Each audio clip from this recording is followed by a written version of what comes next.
কি গো দিদি, কি করছো? এই তো, এসো দিদি, রান্না করছি। তো তুমি রান্না করছো যে? বৌমা নেই? বৌমা আছে, আসলে বৌমা অফিস যাবে তো, ওই জন্য ও রেডি হচ্ছে। ও বাবা, সে রেডি হচ্ছে আর বুড়ি শাশুড়ির ওপর সব দায়ভার চাপিয়ে দিয়েছে? তা কেন?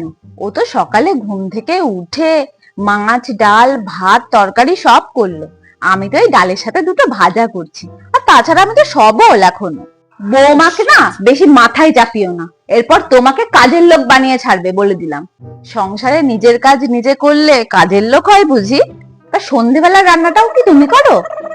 ও যদি তাড়াতাড়ি আসে ওই করে, না হলে একটু দেরি হয়ে গেলে আমি করে নি। বাবা, তুমি পারো বটে। তা তুমি ফেলে রাখতে পারো না? ও এসেই করবে। ওই বা কত করবে, বাচ্চা মেয়ে। যতটা পারি আমি করে নি। আমি একটু সাহায্য করলে দোষটা কিসে?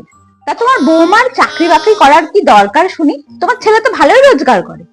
নিজের পায়ে দাঁড়ানোর জন্য এখনকার মেয়েদের একটু কাজ বাজ করা উচিত। তুমি তো তোমার বৌমার জন্য এক ঢোক জল বেশি খাও দেখছি। না না, এক ঢোক কেন, 10 ঢোক জলই খাই গো দিদি। কারণ ও তো আমার শুধু বৌমা নয়, মেয়ের মতনই। ঠিক আছে, আমি আজকে যাই, পরে আসবো। হ্যাঁ, এসে শুধু লোকের সংসারে আগুন লাগানোর তাল এদের।